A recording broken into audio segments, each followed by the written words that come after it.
Welcome to the Blasphemous Cinema Podcast and the This Movie's For You podcast starring your host, Roman RBC, joined as always by my esteemed co-host. That's sort of Tyler a last Bourne. second. There he is. Last second sort of deal. This was we were planning for tomorrow, I think, but then time and days and numbers just got all sorts of mixed up between Jake and I because we're dealing with, what is it, 4 people? Do we have another person joining us by chance? Okay, No, just it's 4. just us. Okay, perfect. 4 people. How exciting. Jake, how are you, man? I'm good. So collaboration podcast to discuss the best movies of the year, best movies of 2025. Me and Addison hold it down in terms of the disturbing cinema over here, and you guys, you hold it down in a different fashion. Just like, just general stuff. But, it was my idea, like, let's do a collaboration podcast just to talk about the best movies of the year. And here we are. So yeah, I'm excited Yeah, to do I'm this with you excited. guys. It's going to be a great discussion. Talking with you guys. We only share one between all of our top tens. We only share one movie we have in common. And we'll save that towards the end. Yeah, we'll punt But it. also wanted to say this kind of a Trojan horse type situation. This was actually just a podcast to shit on Fire and Ash. Sans Save one it. person. There's one person. There's one person that's not going to let this I happen. know. I It's know. not. I will not let this stand. But we'll get into it. But yeah, I'm excited. It's earlier this year we got to work with the commissioner, our good friend and colleague Luca DeSauce. We got to dunk on Mission Impossible a little bit. Now we get to praise films, countless films. I'll get to praise one that they all hate for some reason. Whatever. We'll get into it. But no, Addison, you're here. I'm excited to talk to you because, like I mentioned before the show, that you've seen 7,000 films somehow, and I find that What? incredible. That number is wild. Holy shit. Not at once. Brother seen is two screen films. maxing, just 5 screens at once, just watching them all. But no, how do Well, you do it, man? there was a time where I used to watch 1 or 2 movies a day. That doesn't happen anymore. Yeah, we pretty all got cool, man. older. That's impressive. This is my worst year in a while watching movies. I think I'm only at 150 or something. Yeah, see, I'm at 400 for this year. 400? I That's can't even wild. count that high. What are we doing? Do you find, serious question, do you find like, okay, trying to think back on a movie you watched in February, regardless if you loved it or just thought it was okay, like does remembering finer details and such of some things just kind of slip you, like is it hard to remember that many freaking movies? You know what I mean? Like I saw 35 2025 releases and I went back on some of those and I'm like, fuck, dude, I could barely tell you anything about that. Uh, it really depends on how good the movie is, if it's memorable or not, honestly. I Like, guess, I yeah. don't know. Most of the time, most of the time I remember most of it. There might be some stuff I miss, but for the most part, not really. Did you see Den of Thieves 2? Yeah, Pantera, that There's was no way you remember that. yeah, it's got the first electric car chase. Incredible. I like the That's- diamond heist scene too. It was sick. Okay. Dad Um, cinema at its finest. Is Now that that is true. yeah? But that did not That's make your funny. top 10. No, it did not make my top 10. I enjoy Um, it. I enjoy it. So basically, how we're gonna do it here is we'll save the one that we all had in common a little bit towards the end, but we're gonna go through movies the 3 of us had in common, 2 of us had in common, and then we'll do the singulars as well. So to kick it off, me, Roman, and Addison had the pleasure of seeing No Other Choice. I'm sorry, Tyler. I know you wanted Rest to in see peace, this Tyler, one. buddy. I'm excited for you. I got to This see feels like this. a movie that would wind up on my list. Sorry It to would. interrupt, but It would. I think it Well, will. also too, we should also preface like none of us have seen Marty Supreme. No. There's a couple Yeah, I'm movies at the sad. end here that are gonna kind of sneak past. That is what it is. No Other Choice. Newest Park Chan Wook. Park Chan Wook. Nailed it. Yeah. Um, Dude, I liked Decision to Leave, but I wasn't head over heels for it. This one was Yeah. incredible. This was incredible. I love this shit so much. Um, and I think we're all very favorable on it. Yeah, I'm with you. I thought Decision to Leave was really good. I quite liked it, and I've been wanting to revisit it, just haven't given it the time. And but this came out. I was very fortunate to get a sneaky link in my DMs letting me know that I could watch this movie somewhere because it wasn't out in theaters yet. And I watched it at home. My wife and I were both big fans of his, and he just once again proves why he's just one of the great filmmakers of our time. I mean, he's in my personal top 10 favorites. I think that everything he touches is just gold. And this is just another level of, to me, just what he's great at, which is just genre blending. He's funny, he's darkly comedic in many, many ways. And then, too, the way he messes with structure. The structure of this, I thought, was just a blast to just really dig into. So, but yeah, that's pretty high up there for me on my top 10. Addison, what do you think? Oh yeah, same. I mean, I liked it. I thought Decision to Leave was really good also, but I cared more about the technical craft of that movie less than the actual Yeah. story. Um, but then I just wanted to see what he did next, just because I was so impressed by everything that he does as well. And yeah, No Other Choice is a film for all the capitalists out there. It's perfect for that. Yeah, I It haven't logged it pains. on Letterbox yet, but this is probably landing on a 5 star for me. It's one of the I've Ooh, only given two okay. 5 stars this year, so this would be one of them. So Yeah, loved it's it, one of man. those situations for me where I feel like it's kind of near perfect. It's good. It's a 4.5 for me. Um, but there's a lot more going on narratively, and but like all like the signature like editing and like dissolves and all that stuff is still going on here, and there's a it's every scene has something, and Yeah, it looks beautiful. A lot of people point out it's like, he's filming technology in an interesting way, and he's like one of the only people that does that. I yeah. think Ari Aster did it pretty well in Eddington, but yeah, he's definitely top there in terms of doing that. Well, um one of the other things I wanted to mention too is that it seems like in every one of his movies, there's always like a narrative surprise, whether it's in the structure or the development of like a plot point or something. Like I think about the twist in Handmaiden, right in the middle of the movie, where it just totally reworks how you're watching the movie and what's actually going on.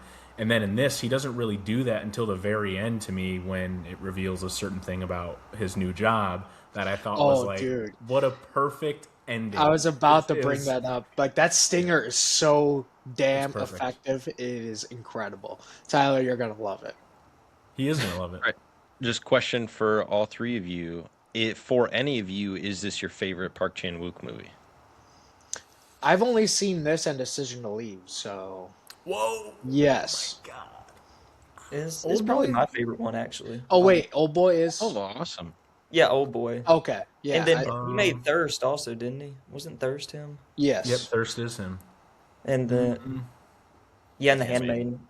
Yeah, I think that No Other Choice might actually be my favorite one. Mm. mine, it would not be Damn. mine. That would probably be JSA. So Joint Security Area would probably be mine, which is one of his first. So that'd be Well, my if favorite I of can his. see it, if I can catch the movie before 2026, and we have to redo the pod, we have to redo No. the whole episode. Record the Uh, whole thing. but that is the first movie we are talking about. So Addison, you are high on this, but it didn't make your top 10. It just skated by. Um, Me, Roman, and Tyler had a Black Bag in our top 10. Mm. Mm. Um, Mm, this was very early on in 2025. Steven Soderbergh, just a very efficient, effective thriller that more kind of you're centered on characters and dialogue for literally the entire runtime. I love this movie so much. It is so fun. The performances are fantastic. The dialogue is written so well. The tension's great. Yeah, it was one of my best of the year, and it stayed in my top 10 the entire time. yeah, this was. I'll let Tyler go actually because we got to yap a lot about the last movie. So go ahead, Tyler. Yeah, shut up, Roman. Come on. All right. Uh, I loved Black Bag for when that came out. I believe it came out a month or two after Presence, which I was not very high on at all. And so I feel like I was kind of down in the dumps on Mr. Soderbergh after that. And then to rebound literally 2 months later with like the exact opposite kind of movie in my eyes, a really taut, mystery thriller with powerhouse performances from Fassbender and Kate Blanchett. I had a really good time watching that movie. I think the climax is a lot of fun, just a bunch of people sitting around a dinner table talking, and good time. Good time. Yeah, I also really liked it. I had watched it in one of the strangest double features of my life. I went and saw No Other Land, the documentary about the Palestinians that had come out recently, and then I saw Black Bag right after. So it did take me like 5 to 10 minutes to kind of just ease into the movie because I'm still like just emotionally overwhelmed from the last thing I watched. But I just thought it was like a really mature, fun movie. It just felt like one of those like mid-budget thrillers with great, sexy movie stars that are perfect for like date nights back in like the late '90s that Soderbergh always capitalized on. And he's too one of my favorite directors, right there with Park Chan Wook. So it was kind of just a big year for a lot of my favorite filmmakers, to be honest. And this was just fun. I thought it just, again, I've still kind of thought about it frequently. I think about that drone scene a lot where Michael Fassbender's talking to that girl in the office. I thought was a lot of fun. So really good movie, and for some reason Addison hated it, but that's all right. No, he didn't Just- hate it. I I didn't love hate going it. back to that well, just like how Tyler hates Inside Out, but he doesn't actually Thanks. hate it. It's just fun to mention it. In that I way. like spy films. I feel like Black Bag ended up being a little funnier than I thought it would be Oh, it too. was super Which, fun. Oh yeah. which I just another little enjoying angle to it. Did you guys like the Yeah. twist? I thought the twist was good, I revealing like who the twist. was actually behind it. Yeah, I like how too. Like, there's essentially only one piece of action in the movie, Yeah. almost. Where like the explosion of the car in the middle is like the only like piece of like war type you kind of set piece you see, and it's not, obviously not even that extensive either. So I just love how there's like not any action at all in the movie, and it's just Yeah, it's just all 100%. all intrigue, yeah, dialogue, intrigue, sexy, sleek leather. Sign me up, man. yeah. Well, also too, how did he make the lights look like that? Oh, it Like, looked I still incredible. can't get over how the lights looked in the inside of that house. It was unbelievable. I love Soderbergh, and I loved Presence.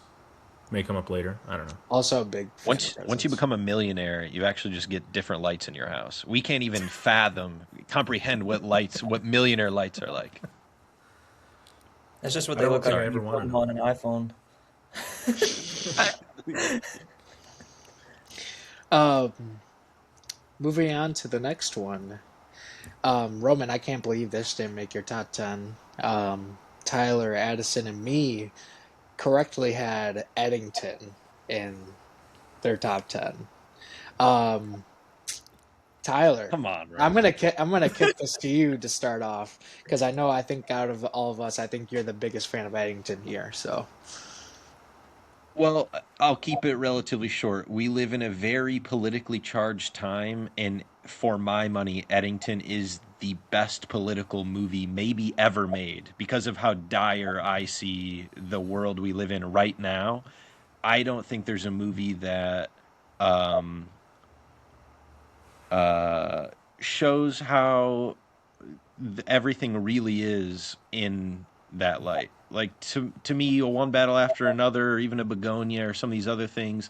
Not that they're missing the mark. I just feel like Eddington explains everything exactly how it is right now, and I couldn't possibly agree more with what the movie's trying to say. So that's the one for me. All the performances, the way it looks, all that stuff. 10 out of 10.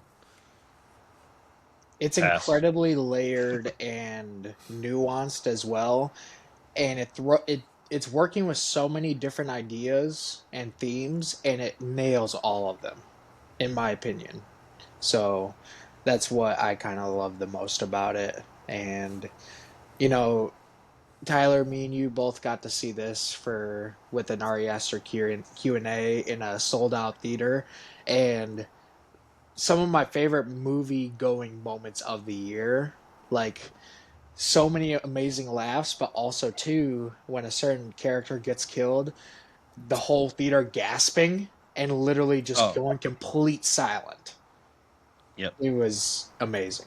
So yeah, I Obviously, love an Eddington. experience like that where we get to see it with a Q&A with the director is only going to enhance the experience as well, because you literally just get to hear his voice enunciate some of those points even clearer. So then for, what questions you might have at the end of the movie, just to hear him talk through it all, it made it so powerful.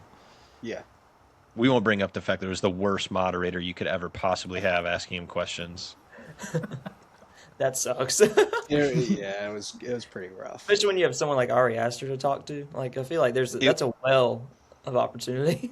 There was clearly no questions came up with beforehand, and if they were all immediately forgotten about or left off the stage. And the lady is trying to improv questions, and she's just not at the same level of movie watching that we are. So some of the questions she's asking, we're like, "Are you serious?"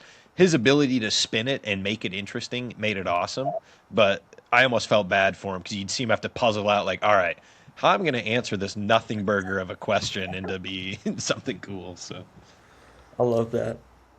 How can I make this interesting for the audience? Then make them hear. 100%. Addison, any thoughts on Eddington for you? I mean, you guys kind of hit all the main points. I think it's very politically relevant. I think Ari Aster is very clever in the way he writes and the way he directs and everything. And I just really like the fact that he kind of took a character that wants to be a John Ford style main character watching young Mr. Lincoln in his house, and he's actually a incel that's being on for a mega corporation that wants to kill humanity. So I think it's hilarious. And it has one of the most haunting final shots in a while, honestly. It is one of my. I mean, all things considered, with that movie, I was kind of lukewarm on it. I've warmed up to it after Tyler and I talked about it. I also had the benefit of seeing it with not just Tyler, but a whole row of people. I think there was like 10 of us that went, with the great Max Burke in attendance. He was laughing his ass off. Shouts out. So shouts out to Max Burke, but the final shot of that movie is probably right there as like my favorite of the year, especially because I live like 5 minutes down the road from two data centers, and it's like just seeing their presence.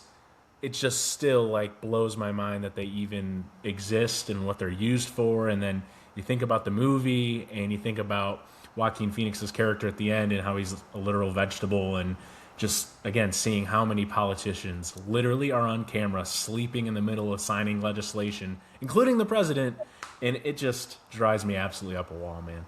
So fun movie, but not as warm on it as you guys. I mean, it was like 14 or 13, so it's not like it totally missed my top 10 by a lot. I also didn't like a lot of movies this year. I think I disliked movies more than I liked, because I thought it was a really bad year overall.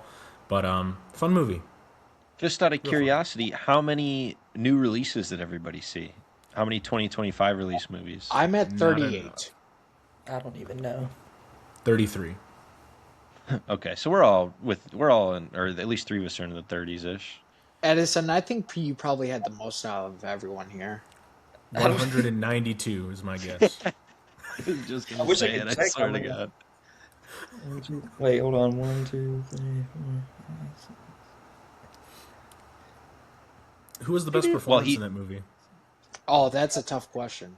I think I it's mean, hard not to give it to Joaquin yeah, just that's because what. Yeah, he's got so much screen time, and I feel like his performance is amazing in it. But some of the smaller ones are pretty great too. Pedro Pascal was awesome. I like some of the I don't want to say kid performances, but some of those teenager performances were really good. I watched 89 movies. yeah. That's Oh, good. That's Yep. good. That was like in the range of like prime Jake movie going for me, where I was like, I got a couple years where I was like 94 and 89, and Yep. I think I got that you 101 year. But yeah, that just doesn't happen anymore. Yeah. wrong podcast, but Addison, what movie's in 89th place? Um, You didn't have them all ranked in a list? I All right, think my he bad. only no, had. We'll come back to you on that. We'll come I back only to you did on that. top 10 for that. That's probably, it might actually be, might be Wolfman. Or I'm so glad that we G20. didn't do that for the pod. Tyler almost Oh, dude. convinced me, and I I don't hated think it that worked movie, out. Oh, dog. actually, the Ice Cube War of the Worlds movie. What are you talking about? You didn't see There's the Amazon Ice Cube War of the Worlds movie? they The made shot. no. That's a real thing. I love breaking news. Oh my god. Wait, I Tyler, love we might. breaking movie news It's to like a Tyler. screen It's so movie. The funny. whole movie takes place on screens. It's awful. Ah, Tyler, there was so many memes that spawned from this movie. I didn't watch it. Maybe we should actually watch that next week. Oh, it's laughably bad. I mean, okay. it's horrible, I dude. didn't see There's it. so many I love good. this for me. There's so many good memes that came out of it. I only know the Isn't there movie a from the dolly memes. zoom on the computer? Is that right? There's like a dolly zoom where it like I mean, zooms it's in the on his fake face somehow. ones. Yeah, they Okay. do like fake dolly zooms, and then there's also. I mean, all the special effects I think is just stock pulled visual effects from YouTube or something. Like I don't think it's real visual effects. But yeah, That's That Wolfman's a awesome. movie quick. probably still made money. I'm pretty sure it did, but it's an Amazon commercial. The It whole was. movie is just an Amazon It commercial. was so like it was so popular for like 2 weeks. Everyone was watching it. See, I forgot I watched that movie. That's what happens when you watch too many movies. I forgot I saw We that, and I found was like, it. "Oh yeah, But it We was found memorable for where the he wrong starts to forget. reasons. It yeah, was memorable for the wrong reasons. yeah." Um, but I also a note kind of popped into my head. I We'll talk about them as we go along, but I think this year was specifically really great for endings. A lot of Okay. movies I felt had really strong endings this year. Okay. Me personally, I There was some eh, good ones. yeah. Um, so now we're going into the bunch where two of us only share these movies in the top 10. Tyler, me and you only had the privilege of seeing Sentimental Value. Mm. Mm, Um, bummer. Why don't you take this one away? so I am a big fan of The Worst Person in the World, as are you, Tyler, correct? No, I think the worst person in the world's Donald Trump. He sucks. I'm sorry, that was bad. Great movie. um, Retweet.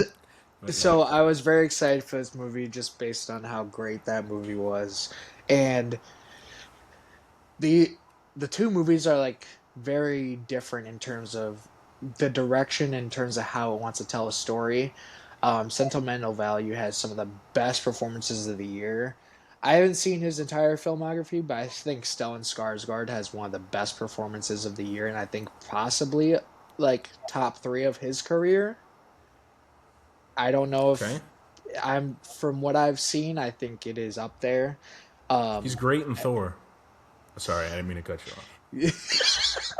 um, Let's go. another movie where I feel like it's just building and building and building. Then it has the ultimate payoff with the final scene. Phenomenal family drama. It is incredibly nuanced. And I've only grown to appreciate it more as time has gone on. I've noticed and picked up on a lot more things.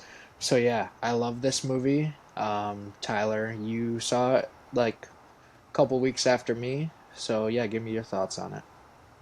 Yeah, it's one of those that you can't help but feel like if Roman and Addison got to see it as well, it would probably wind up on their list. It's just extremely powerful for anybody because it's about family, what it means to be alive, and one of my favorite kind of things that I feel like I realized lately is the answers are like always right in front of us, and I think that movie encapsulates that so well. Is everyone is off in their own world thinking about how other people have wronged them and what they're owed because of how they've been wronged and whatnot, and a lot of times the answer is just talk to people right in front of you, and a lot of these issues can be solved. And I just think the way that that's explored in this is really beautiful. So a couple of tear jerking moments, a couple of amazing performances, way up there on the list for me. Yeah, I remember when that film ended, I was stunned. It was there's a also Yeah, a bedroom scene where like a certain reveal happens and it emotionally hits so hard. Oh yeah. so hard. Yeah, like I said, there's two specific moments in the movie for me that can cause a tear to shed, and it's hard for me to imagine like looking at a fellow human being that wouldn't be moved in those moments. Like I'd have to get away from them quickly. You know what I mean? Like what kind of human is this? But that's all right. yeah, great stuff. Um, Addison, I'm gonna kick this to you and Tyler. 28 Oh, years later. Mm. oh, hell Mm. yeah! Yeah, that's a banger. Nice. Uh, Addison, take it away. we actually rewatched all the 28 movies just before we got to this one, just because my fiance was really excited about watching 28 Years Later, and I don't know. I guess it kind of took us by surprise because we weren't expecting to go into it for it to be kind of a two-hander where it goes from time with the father and it's like an action set piece movie to time with the mother, and then it becomes like a coming of age tragedy kind of movie, and the zombies are kind of take a back seat, and it becomes more about family and like loss and grief and all that. I don't know. I just really liked how deep it got, and I also loved just the way it looked and the way it flowed and everything, and how stylized the editing was and all that. Thought it was really creative and just interesting to see in that kind of landscape because it's a legacy sequel, but it kind of stands on its own without seeing any of the other 28 movies. I'd second a lot of that. To me, it felt like the best video game movie we've ever gotten in the times of The Last of Us and God of War Ragnarok, and things of that nature. The way it looked, there's a couple of nighttime sequences that look almost fantastical in Yeah. the sky. We're running You're right. down these long bridges and being chased by monsters, and it felt like I was like the best incarnation of that. I got to protect the young one type video game trope story thing. But then, like you said, suddenly it evolves out of that rather quickly, or in the back half of the movie, and then starts dealing with themes that you wouldn't think a zombie movie would. And then on top of that, you have Ray Fiennes cooking, just straight cooking in this movie. How can you not love Ray Fiennes being awesome? He doesn't miss. Um, he really doesn't miss. So yeah, I liked this a lot more than I thought I would. Now I do want to throw out there the ending did throw me for a loop, and by ending I mean final 18 seconds, and it does make me kind of confused about where it's going or what's happening next, because obviously the next movie's already coming out. People have seen it, they're talking about it, they like it, and I'm just confused. But whatever, we'll see. I will say that even though this did not make my top 10, I thoroughly enjoyed 28 Years Later. Um, some of the nighttime shots, like the red infrared shots almost, like the night vision shots, are some of the most horrifying shit I've Yeah. seen Looks this straight out of year. hell, man. It Look looks like something out like incredible. Doom, even.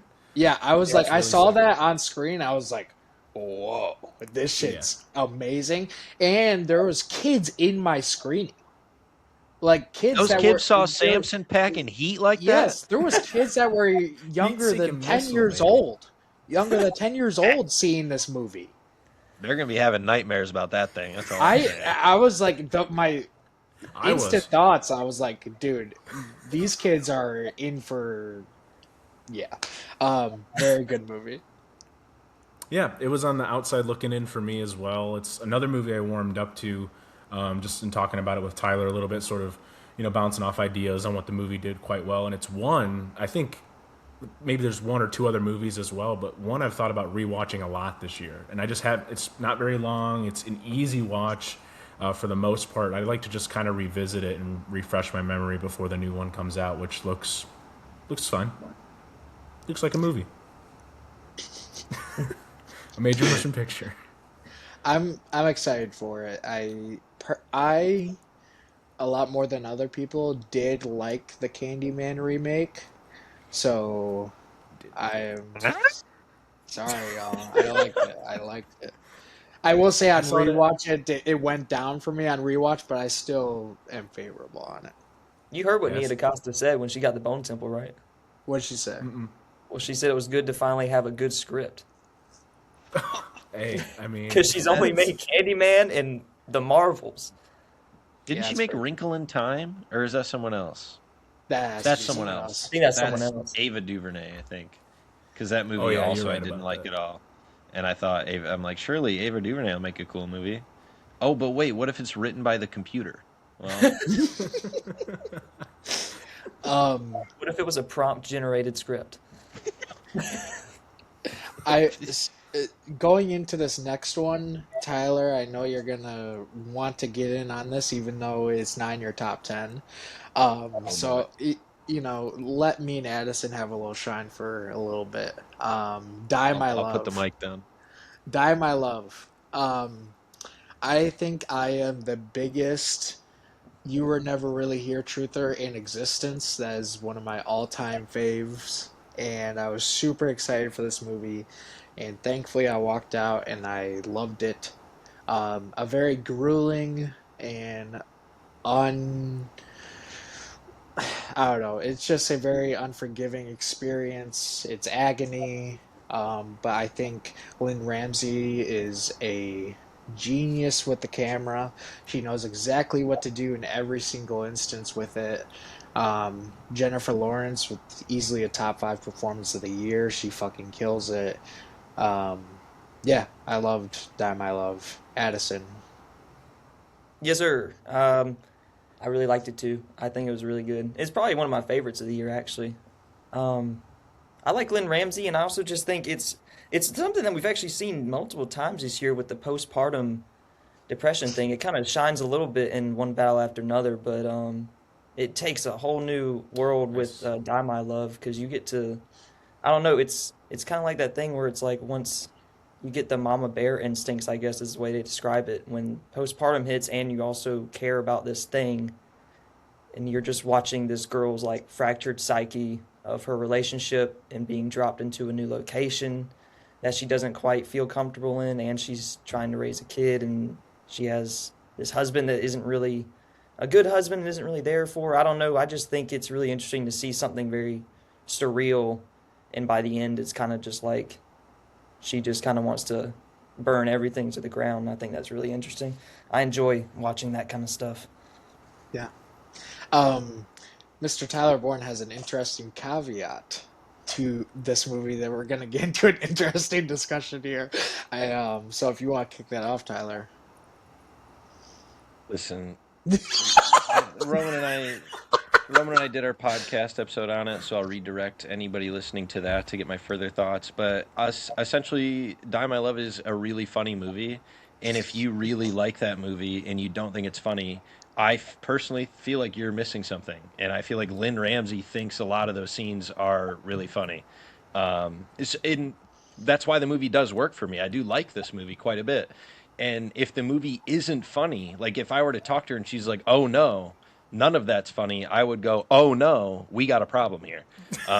So I don't know. That's how I feel about it. I would actually agree with that. I mean, I think it is really funny. It's Oh, actually a very funny movie, but it's also very depressing because that's yes, true to well, right. life. Most of the most depressing Yes. stuff is also really funny, and Well, that I feel like that's what she's doing is like, look how insane this is. Yes, there are people who get depression because they have things that are like similar to these scenarios happen to them. But in the movie, the scenarios are so ridiculous that it's really funny. And that's where I like the movie a lot. I think Lynn Ramsey's awesome, just echoing everything you guys said. yeah, Yeah, I think And it's a very Jennifer hyper Lawrence movie. cooks. yeah. She does one of her best performances, honestly. I will kick this next one over to Tyler and Roman. This is going to be a battle of the podcasts here. You guys are going to get the shine to start off. Then we'll jump in afterwards. The Shrouds. Banger. Oh, David fucking Cronenberg. Are you shitting me? So you know how I just talked about wanting to rewatch 28 Years Later. I've been meaning to rewatch The Shrouds multiple times. I'm just haven't made the time for anything. Once I started picking up reading again, that's all that's been on my mind. But this movie is one that we paired with Naked Lunch, I believe, which is another just incredible movie, maybe even better than The Shrouds. But The Shrouds specifically, I just there's something about just a David Cronenberg movie that just always seems to get at the emotional experience of living in this physical body, right? And so when this physical body never really knows peace quite like it does in The Shrouds, where we're already looking at so many lives through the screen and filtering it that way, that when these things eventually are supposed to go on and die and cycle through in the earth, the fact that we keep monitoring it with screens and that bleeds into paranoia. I mean, speaking of funny, I mean, The Shrouds I thought was one of the funniest movies of the year. When that sex scene happens and his wife's hip breaks, I thought it was hilarious. With the weird sort of AI chatbot on his computer and on his in his car, all of it, just that sort of dissociation with technology, I thought was just hilarious in a Cronenbergian way. One of my favorite filmmakers ever, and I thought he really crushed it with this. That sense of just dry humor. Vincent Cassel, who's playing a Cronenberg stand-in, essentially, is incredible. So yeah, I won't go on forever because I could, because David fucking Cronenberg is awesome. But Tyler, let's just repeat what we said a couple months ago, man. This movie rocks. Yeah, echoing a lot of what you said, all the performances are great. It's Cronenberg, so I think it looks really cool. And then to have a movie made by a really old man that I think deals with how we function in society today with technology and how much it's affecting our lives and changing us all, I feel like he explored all that better than a lot of younger people do. And I did have the fortune, similar to Eddington with Ari Aster, of seeing this with a David Cronenberg Q&A. So I got to see the man himself come out on stage after. And the same thing, he gets to break down a couple of these scenes and really talk about, working with Vincent Cassel. Just it's hard not to like a movie more when you have an experience like that attached with it. And then I can't help but feel like I got a better insight into what he was trying to say because I got to hear him come out and explain some stuff right after. So yeah, just the idea itself was so strange. Like there are these gravestone cameras that you can go look at and watch a body decompose.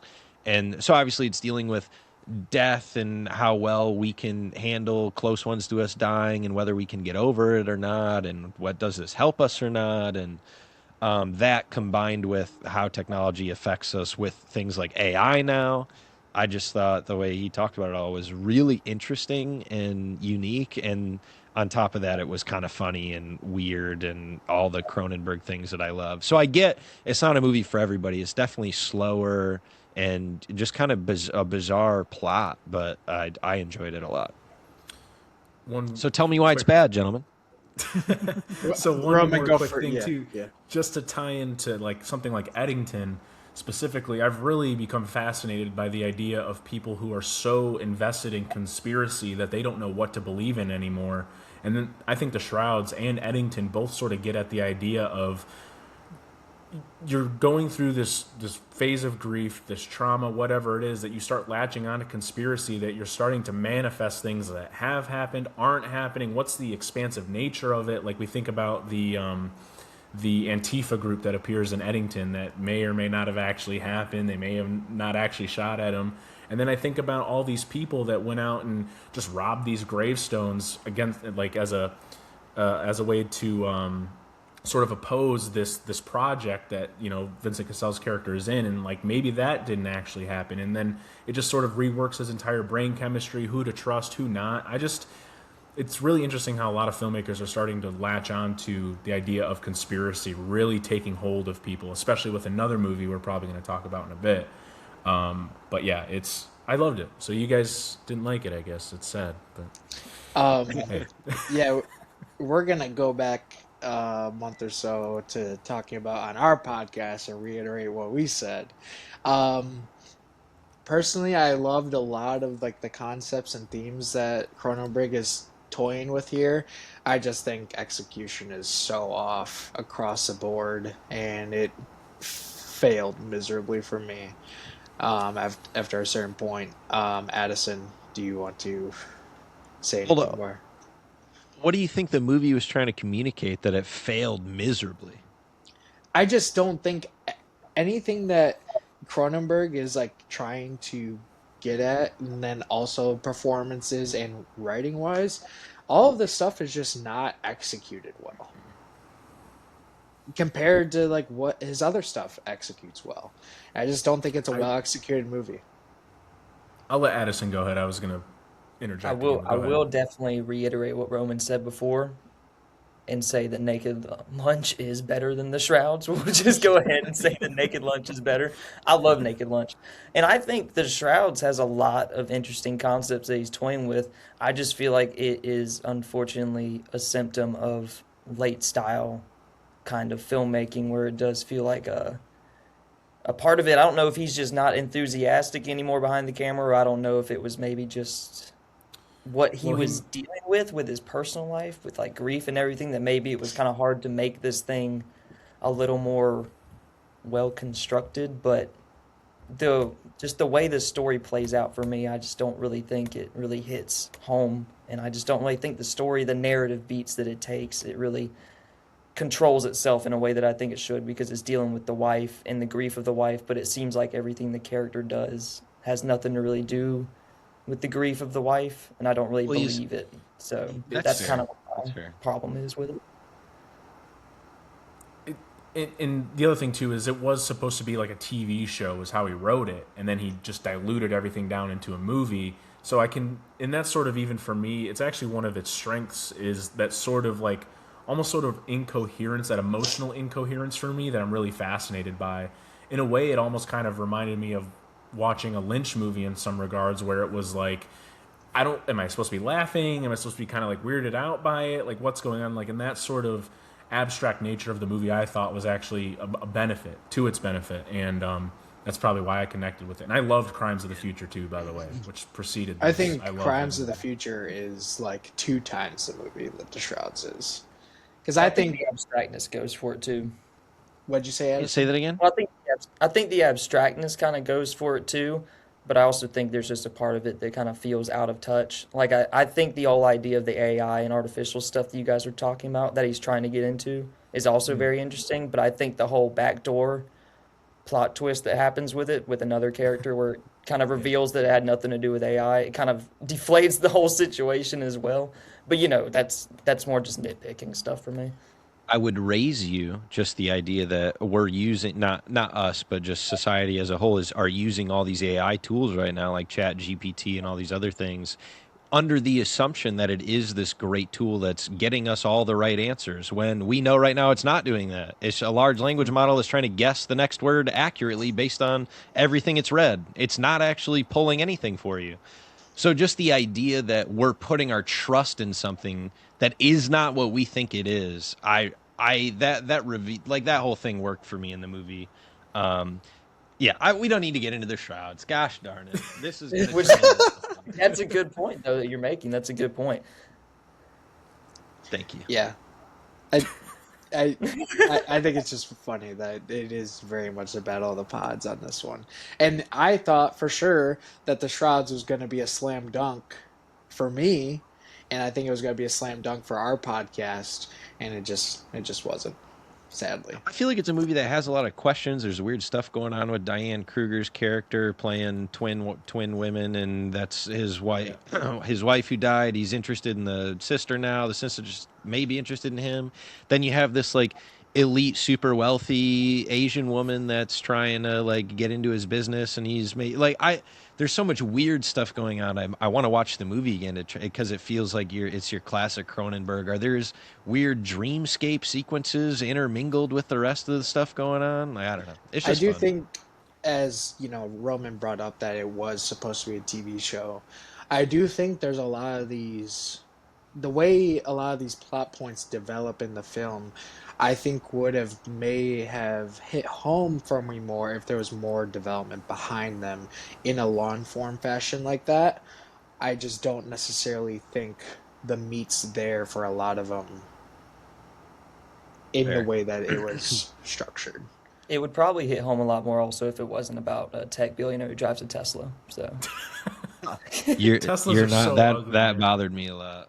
Yeah, it's well, and Cronenberg drives a Tesla himself, so I think it's just that self critique, that self deprecating humor is always been there for him. So yeah, I don't know. I love it. I really do. So I also want to throw out there's a really good bit in the interview with him where, of course, someone's asked him, like, oh, obviously you must have been really struggling with the death of, I think it was his wife who died yeah, a couple of years ago. And he goes, like, no, not really. That's just where I came up with the idea for this. And then I wanted to make this movie. And I feel like that can happen a lot of times for any piece of art is we look at it and we go, oh my God, the artist must have just been so sad or moved or blah, blah, blah by this stuff. And sometimes it's like, no, dude, I like red. I like the color. You know what I mean? It's not the deeper meaning that See, we all that was think my it is problem sometimes. though. I had a friend tell me that. He was like, I just really feel like Cronenberg misses his wife. And I was like, really? After I watched it, I thought he didn't. So, I agree. I totally agree. Well, and and I now, and think now you that's, have just confirmed it for me. And now yeah. I can tell him. That's Well, so I think funny. that's kind of what the movie's trying to get at, though, too, is like we do miss these people, but we're trying to move on and do other things too. So, yeah, whatever. Good movie. Interesting movie. Some say good, some say bad. That's Um, art. That's all, yeah, exactly. Beautiful. Tyler, we'll kick this to me and you. Everyone's seen it, but this made our top 10. Weapons. Hell Um, yeah. I I just I love this movie. I think the structure's fantastic. The direction's super strong. I love what the actual story is. I love the experience of literally not knowing what the fuck this movie actually was until like almost like the 75%, like 65% mark almost into the movie. I was so on edge. Like I didn't know where it was gonna head down. The performances are great. And I just think Zach Kreger is a very talented horror filmmaker, and yeah, the weapons hit for me very well. Yeah, I agree with you a lot, man. I think Zach Kreger's a really good filmmaker. I'm going to be really excited to see his Resident Evil movie because I'm a huge fan. Apparently, he's a huge fan of Resident Evil 4, which is the greatest video game ever made. So we're in good hands. It feels like. Um, just to echo what you said, part of what makes Weapons work so well is you just have no idea what the hell is going on. So there's really creepy imagery that's mixed with some great comedy and just really entertaining characters. And then you have this really intriguing mystery that once you get the reveal turns it into the best version of one of these monster slash horror villains that we've ever had, in my opinion. I don't know how else to. I don't want to say Yeah, anything else about it without giving spoilers, but yeah, yeah, performances were great. Ton of fun by everybody. There yeah, you go. super funny, and yeah, it was just a blast. I also think that there's some of the most suspenseful sequences I've seen all year. Like the when she's when she's in the car staking out the house and she falls asleep, and then it cuts to the night sequence of her Oh, in the car. Uh, terrifying. yeah, one of my favorite scenes of the year. Um, but Addison and Roman, you both have seen it. You know, give us your thoughts, even though it did not make your top 10. Addison, feel free. I started out. I have a love hate relationship with this movie because I started out kind of middling on it, and then I rewatched it, and then I liked it a lot, and then I rewatched it again, and I was back down to middling. So it's one of those things where I feel like he has a lot to say and nothing to say at all. So it kind of flabbergasts me every time I rewatch it because I'm like I feel like he's throwing paint at the wall, and he's kind of trying to be a Jackson Pollock, and some of it works and some of it does not. But I still enjoy just watching it just for the fun of watching it. Yeah, I plead the fifth. That's all I got. I'll just refer to you in my review. I said everything I needed to say there on I will weapons. Zach echo. Kreger's weapons. I want to echo what Addison said, where there's some imagery in the movie that makes you think, oh, he's trying to say something about something, and then you hear him talk about it, and you're right. There's less substance than what the movie makes you think there is behind these images, and that's weird to think about. But then it just allows us to read into it whatever we want. You know what I mean? So just on the same hand, where we were talking about, oh, David Cronenberg must have really been, however, about the way he was feeling about things, and that's why this movie is the way it is. That's just not. We just can't do that with any filmmaker. Same. Now we go the other way with Zach Kreger, where it's like, oh, all these images were in the movie. He must feel this way about these things and be trying to make this stance. And it's like, nope, he wasn't. He was just making a movie. He doesn't even know why those images are in there. So I just find that dynamic to be rather interesting. Yeah. Yeah, it is interesting. It just flabbergasts me every time. Agreed. Quick question for Jake. Did the monkey make anyone's top 10 It did by not make the chance? top 10. Oh, okay. I was just I checking to liked it make sure. though. Okay. I I like like. the monkey a lot, Yeah, I I did like. and I not. gave it I was just shouts out. curious. I gave it the same score as Weapons, and depending on the day you ask me, I could easily take the monkey over Weapons. I know you are, but Interesting. what am I? Addison, did you like Monkey? Yes, that's probably my favorite Osgood Perkins movie. I think so too, man. I think it's better than Longlegs, Keeper that just came out. I agree. I think Longlegs is another one that I middling at first, watched it, then I watched it, loved it, and then went back down on it. So Oh, you went back down on it? yeah, because it was kind of the same situation. Oh, damn it. Just wasn't feeling it. All right, we'll get off of that. Tyler and Addison, Phoenician Scheme. Nice. Yeah, Wes Anderson. Yeah, He's a good one. let me echo that. Wes Anderson, baby. I had a good time. It was Wes Two being words. Wes. I don't even need. Yeah, I don't even. That's another one where if you put a gun to my head right now and you said, Tyler, tell me the plot of Phoenician Scheme, I'd say, kill me, pull the trigger, baby. We're done.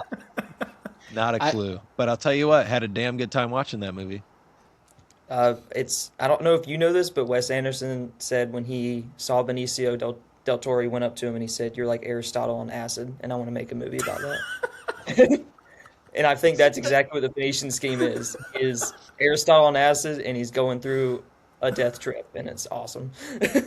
That's it. I can't Thank believe you I've for never that. heard That that makes the before. movie That's better. incredible. It does make the movie better. That's right on the outside looking in as well for me in my Same top here. 10. Yeah, it's like it's right on the It's a good one. outside. I had such a fun time with Phoenician Scheme.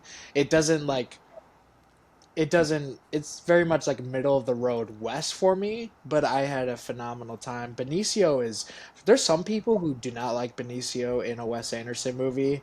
Like Who the doesn't like Benicio? I it's in a Wes Anderson setting, and I still don't agree with that. I think French his Dispatch is incredible. yeah, and I thought he was awesome here. Yeah, just super funny, and I had a blast with Phoenician Scheme. How can you watch one battle after another, the Phoenician Scheme, and then like Sicario, and be like, yeah, Del Toro doesn't have the sauce. You know what I mean? Like, what are we He's about to talking win about an here? Oscar from 8 minutes of screen time. Yeah, exactly. He's fucking amazing, man. He still has Yeah, my he It, favorite line of the year, which is on Jake's shirt, or some reference to from Jake's Yeah, shirt. But yeah, yeah, oh, just a few small beers. Oh, it's yeah. just The so way he good, man. delivers it is so him. It's It's so singular too. It's not just a. It's yeah. We'll It talk just about makes me that want to later. have a beer. I don't Exactly. even like it. I was debating for this podcast when we were gonna get to it. I was debating on holding a Modelo for it. I kind of pissed at myself that I didn't, but um, is what it is. Um, Tyler and Roman. Another movie. I think for me, it's on the outside going in, but for you guys, you had Begonia. I think we won't go too long on this probably because I think our Begonia episode was one of my favorite conversations that Tyler and I have ever had about any movies. I thought it was just the movie itself was just exactly what I needed at that time, and it was like Tyler told me before I saw it, Tyler Bourne movie through and through, start to finish, second one to the last. And I just again Jesse Plemons, like Josh O'Connor now, just actors that are going to be around for a long got it. time that are proving that they are all time. They're going to be all time to me. And then Emma Stone's always great, and then there's some great side performances in that movie. Like Wes Anderson, actually, a filmmaker I'm kind of iffy on for the most part, but this year they gave me two movies that I was like, man, I really like that, and I want to see more of that. Especially You comparing Begonia. your Ghost to Wes? Is that what you mean? Yeah, yeah, in some ways, some capacity, yeah. But yeah, I mean, I liked it. Our episode, I think, we really crushed it. So check it out if you haven't. And then Tyler, go ahead. Yeah, say whatever you want. Yeah, I mean, Yorgos, one of my favorite filmmakers right now. I love how he combines comedy and really serious, intense drama and dire circumstances and situations, and he does that again in this movie. So it's really two powerhouse performances from Plemons and Emma Stone, but then you have a cousin who is someone with autism, probably like severe autism, and I just want to shout out their performance as being spectacular. The comedic timing in a couple moments was just unbelievable, um, and as well as it's a Tyler Bourne movie because this movie's talking about a bunch of shit that I like. You know, class warfare, rich people being aliens. You know, I'm into this shit. Sign me up. So I loved this movie. 10 out of 10. Yeah, this I is didn't miss your one. guys' top 10. What the fuck? It was right on the outside for me. Right on the It was not on outside. the outside for me at all. Oh, okay. So I'll say that I really That's liked what I wanted. Begonia. Um, it had gave me one of the hardest laughs in a movie theater this year. It's not the head bit, Tyler. That one was good. The head bit was good.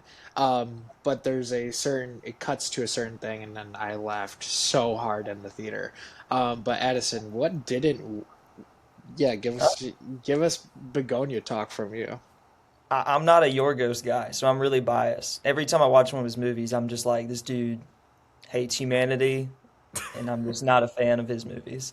I mean, I didn't like Poor Things, I didn't like Begonia, and I didn't like The Lobster. What Uh, about Killing of a See, Sacred Killing of a Deer? Sacred Deer. Killing of a Sacred Deer is probably actually Killing of a Sacred Deer is probably my second favorite of his. The Favorite is probably my favorite, but I yeah, thought you were gonna say you. I just assumed you were gonna say hated Killing of a Sacred Deer. that one's probably my Very second mean. favorite. But Very even then, that's like, anti-human in that movie, I would say. yeah, it's like I don't know. The Favorite's the best one to me, but all the rest of Yeah, them are kind of I they agree could with all that. be interchanged as not being anything to me. And that's Do you funny think that you it's say just that? that. Go Sorry, go ahead, ahead, Roman. Tyler. Sorry. Well, I was just going to say that it's funny. Well, The Favorite's my favorite of his, and then Killing a Sacred Deer's second favorite of his as well. Didn't like The Lobster, didn't like Poor Things very much. I think Begonia is actually kind of like the Yorgos litmus test. Like, it's just almost like that's going to tell you whether you're on his side or not, and if you fall one way or fall the other. I mean, you can kind of, I guess, kind of gauge it that way. Because I think to me, Begonia is kind of like the best of both worlds. Where yes, he does hate humanity in some ways, but he has fun doing it. So, just depends. I could see that. Begonia just has the unfortunate side effect of having one or two outcomes, and if you guess the outcome, you're kind of bored. So Okay. it's one of those plot I lines guess to me. that's interesting. Let me side question.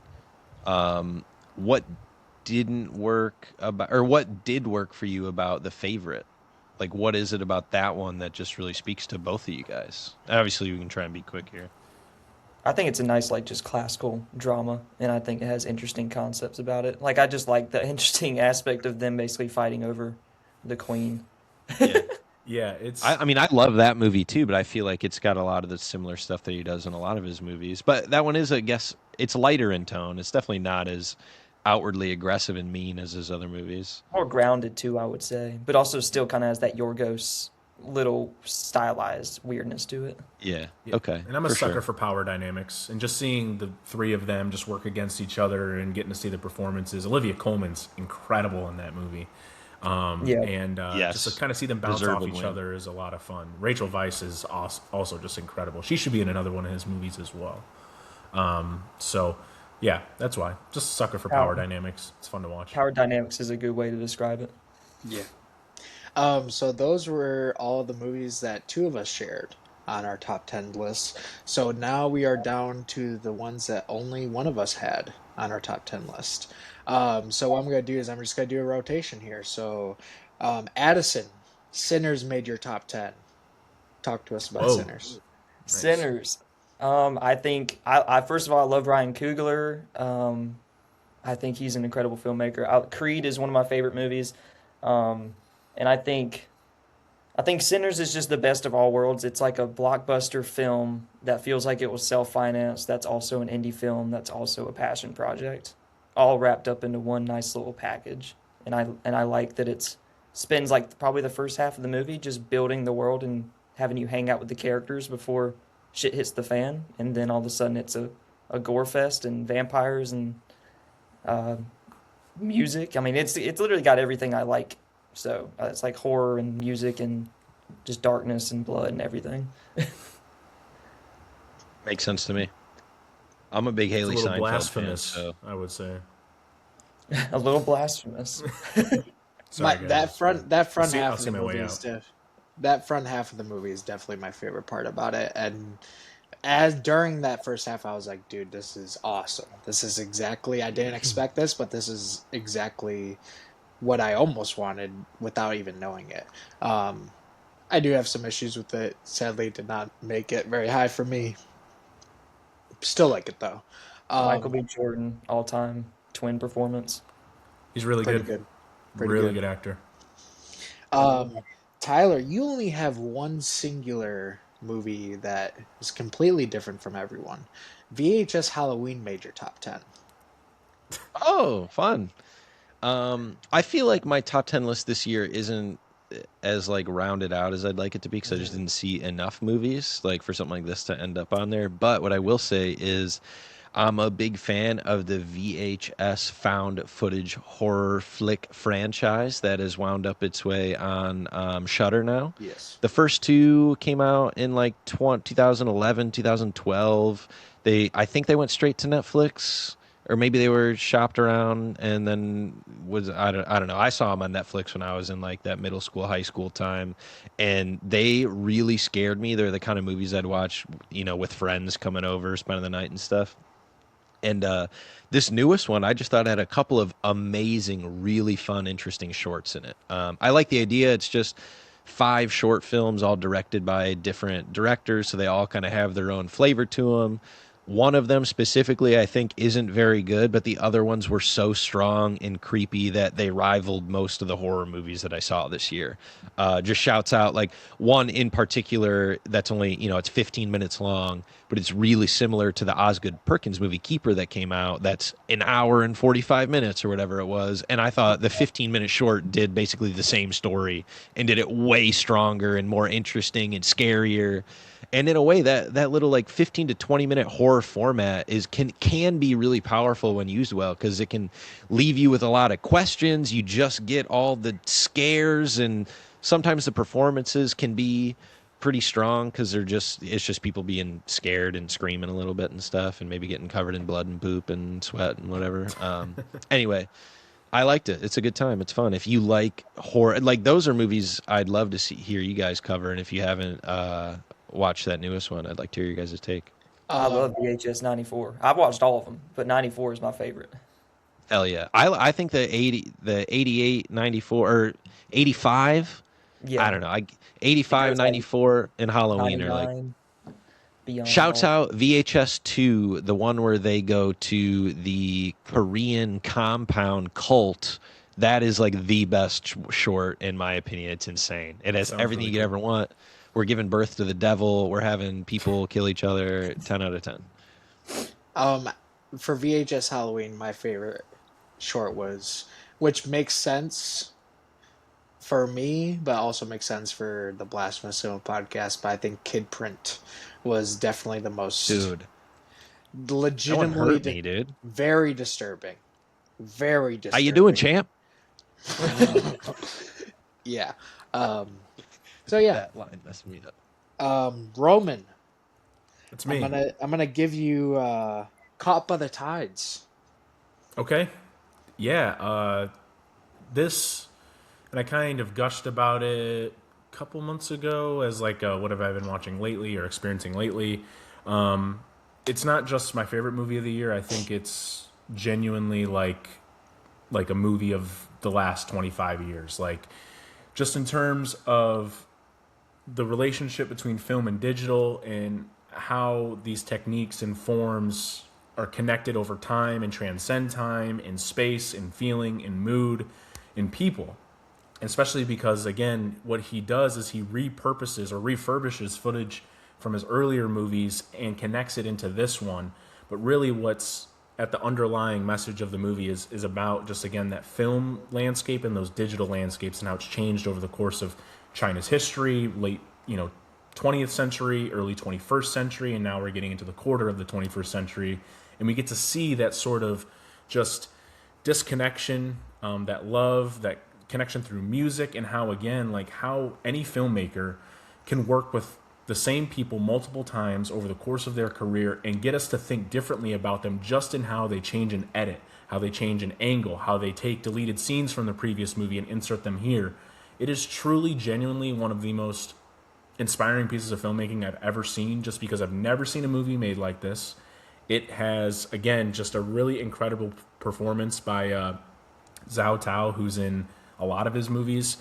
She is wordless in all the digital scenes, yet you still feel all of her emotion, all the same, the exact way that he wants you to feel it. And then again, too, like, just you get to, again, experience this on so many different wavelengths, because a lot of times with his movies and Gia's filmography, you don't really get to, like, latch on to, like, characters quite as much. Like, you might not remember their names, but you remember the feelings that you associate with them, the time and place.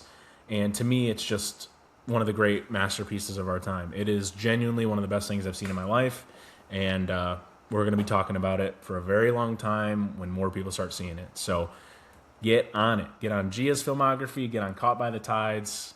He's incredible. Is it on anything? It is on the Criterion Channel. Perfect. Okay. Perfect. So Oh yeah. it's, and like I've told everyone, you can probably watch it without having seen his other films. However, I think it does it a disservice, because I think that you need to kind of get an idea of the type of filmmaker he is first. Very much a slow cinema, like, relax, ease into the film, let the setting and the characters, just let them do whatever they want for 2 hours to 2.5 hours, and then just afterwards just really kind of sit with it, and you're like, I feel like I meditated for 2.5 hours. I don't remember blinking, but I remember feeling. He's unlike anyone I've ever experienced. He's incredible. So Hell yeah. Um, So I'm the. I think I'm the only one who has seen Hamnet here. Correct. I Paul think so. Mescal. I'm a Paul Mescal truther. How are you? Um, I think he's good, but I think this movie has the best performance of the year in it, being Jessie Wow. Buckley. I think Also true. she. I saw this movie. I'm like, holy fuck, this is the best performance of the year. She is unfucking believable in this movie. There's three sequences that are truly cinema magic in terms of what they do and what they accomplish. Um, there is a I at the end by the end of it, there's a certain sequence that's like detailing on how art can bring us closure, can bring us solace, and it radiates from this film so well that it's so effective. It nails everything it's going for. One of the year's best for me. Um, and yeah, there was definitely a lot of people crying in my movie. I definitely heard a lot of people crying. Got a tear out of me for sure. Um, but yeah, I loved it. I can't wait for more people to see it. Especially for Jessie Buckley's performance. I think anyone who sees that movie is going to be astounded at what she did. Um, so yeah, Yes. Addison, Yes, sir. Frankenstein. Frankenstein. Um, yeah, if you guys can't tell, I like gothic horror. Because Sinners and Fair. Frankenstein both kind of scratched an itch for me. Um, I've always loved Frankenstein, and I know that was Guillermo del Toro's passion project also. So again, another passion project, just like Sinners.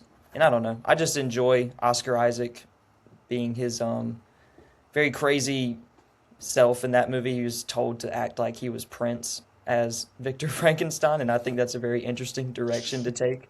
And I think Jacob Elordi kills it as the creature, and I think Guillermo del Toro is just having a great time directing this kind of gothic horror tragedy. And I think I like the way he changes the novel and kind of mixes the original James Whale Frankenstein film and mixes it with Bride of Frankenstein. It's kind of like a mix of the novels and the original Universal films all into one kind of, I guess, Frankenstein of a movie. And I think it's awesome. And I love the sets and the way it looks and everything. So just big spectacle gothic horror. I'm all about it. your review got me more excited to watch it than anybody else's for sure. That's Really? now I want to watch the movie. So Well, a lot of people don't like it because they say it's just daddy issues, the movie. But if you watch any Guillermo del Toro movie, you kind of understand what They're it all is that kind of he's that. going for. And I mean, he always kind of delves into that. But I also think that's kind of a gross simplification, just calling it that. There's Okay. definitely a lot that goes into it. But yeah, I think people should definitely give it a shot. Some people Were probably you won't like it. were you able to catch it at the movie theater, or did you just see it on Netflix at home? I saw it in IMAX. Oh Oh hell yeah, wow. that had to have Okay. made it a Yeah, better that definitely experience then for changes things. sure. Yeah, I absolutely adored it. I mean, I said that I think in my review. I was like, I feel bad for anyone who's going to watch this at home for the first time, just Yeah. because it is incredible to watch on the big screen, especially since it actually has the film grain like in it and IMAX and all that. It just Nice. looks I, good. f- I I know feel that like Netflix movies impression. Whew. movies as a whole going to Netflix just hurts us because we all probably would have seen and liked Frankenstein more if we got to see it at the IMAX versus some of us just watch it at home. I'm gonna pause it an hour in because I gotta go take a dump and I want some Cheez-Its, and it's just a whole different, it's a whole different experience. So Yep, Yeah. it really is. I mean, it And really is. I mean, just the way it looks and everything. Because I watched it at home on Netflix when it came out, also just to rewatch it. And I mean, that Netflix compression. I mean, it kills it. It really kills it, does. yeah. Well, It yeah, really does. it's Just it's so much better. I didn't like the movie much. Much at all, really. And I have to imagine that obviously a theater does change just the experience you have with it. Because I'm someone like I try and treat my living room like a theater whenever I watch a movie. Like I stay away from the pause button. I make sure I go pee before the movie. Everything. I just want to try and emulate it as much as I can when I can. But I always think about the movie Pacific Rim Uprising when I talk about like how important a theater is because I hated Pacific Rim Uprising, but I know for a fact if I watch it at home, I would hate it even more because the theater at least enhances some of the experience in some capacity. So, yeah, I really wish I liked it more. I wish I could have seen it in a theater, just like pretty much any movie I've ever seen. Like I just would prefer to watch it there. Yeah. Roman, will keep it with you. And Okay. Ephus. Ephus, Yeah, dude, I can't. Ephus, I was man. disappointed that I wasn't able to. It was playing at the Music Box, and one of my buddies wanted to go see it, and unfortunately, he wasn't able to make a time for it, and I just haven't gotten to it. But yeah, talk to us about Ephus. Yeah, we got to talk. We were talking about some fantasy football before the show, and you're a big sports guy. I'm sure a lot of us are big sports guys in some ways, but to me, EFIS actually, and I know I talk about them a lot, but actually, I can connect it to fish in a very specific way, and the reason being is because when you see older people in like past their prime, right? How we perceive people to be like in, oh, in your 30s, your 40s, your 20s, you're in your prime and you're doing great. You're able to go play sports and be an athlete, do whatever. What's cool about EFIS is you get to hang out with a bunch of older dudes playing a softball game from the middle of the afternoon into the night, and you just get to hang out with them. And that's what's so beautiful about the game of baseball because to me, especially again, going to Wrigley earlier this year for the first time, getting to sit in a place I've wanted to sit since I was a kid, it was so cool just to see.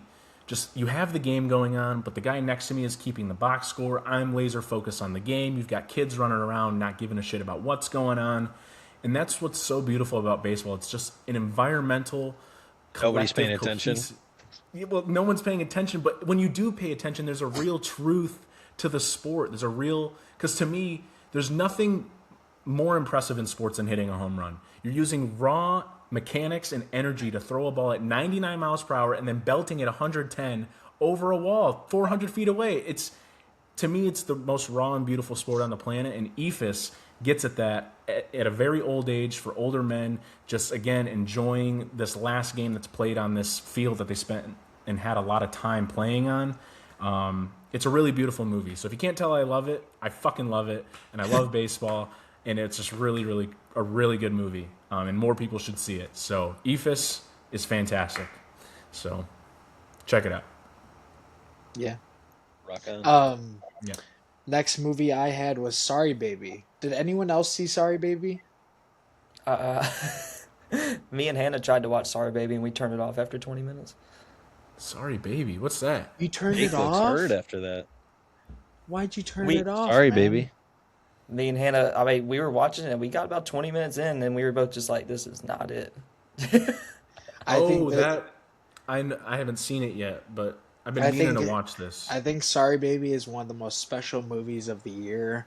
Ava Victor, it's her directorial debut. She directed, she wrote it, she starred in it. Has her performance is phenomenal.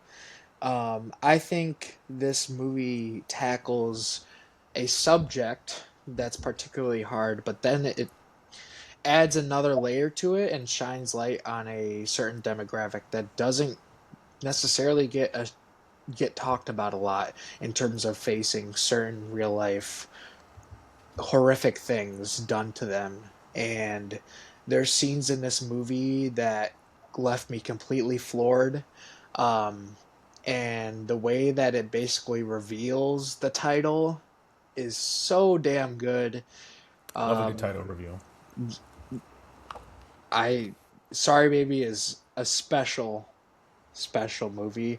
Addison, I need you to get back and get back turn watch the whole thing. Give it I mean, its chance. we didn't even get to the part where we found out what it was about. Like we didn't even. I don't trust like dude, I'm going to be completely honest with you. Like the first like 20 minutes I was like I don't know necessarily like this isn't what I expected, and once it settles in, I left the movie I was like that was great. I couldn't stop thinking about it for like a week and a half. Then I rewatched it and I loved it even more. So yeah, Sorry Baby is one of my favorites of the year. Um, Ava Victor is so good. I really hope she gets at least some recognition once it comes to award circuit season and everything like that. Um, Roman, I think you'd appreciate it a good I want amount. to see it. I almost made time for it. I remember trying to make time for it in an afternoon on a day off, and it just didn't work out. Yeah, yeah, Just like a lot of movies this year, just things yeah. didn't align. But It just always I'll see it. happens. I'll I think definitely try and do it to revisit for you. I think I found Addison's review on Letterboxd for this movie. It says, "Turned it off and started to watch the Bills Ravens game. Much better decision." I don't watch sports. I appreciate the effort for that, Tyler. I appreciate the effort for That is, that. It was I close. promise you, there's one star review for that movie in my friends list, and I clicked on it, and that's what the review That's said. what it So I just said. thought that was funny. Yeah, all the other reviews are 4.5, 5 stars, and just one guy gave it 1 star, and that's what he said. So I just wanted to share. Um, Adam. Why did I say Adam? Addison. I am Who so else is Adam? there's a fifth guy in here. There he is. Adam's my best friend and also my roommate. I'm sorry. Well, go ahead and call him in here since you want to talk to him so fucking bad. You never, for some reason, when you said Adam, the way you said it, do you remember when Biden went Minnesota? Minnesota. Uh, Addison, you want to talk about Knives Out? Wake up, dead man. Wake up, Adam.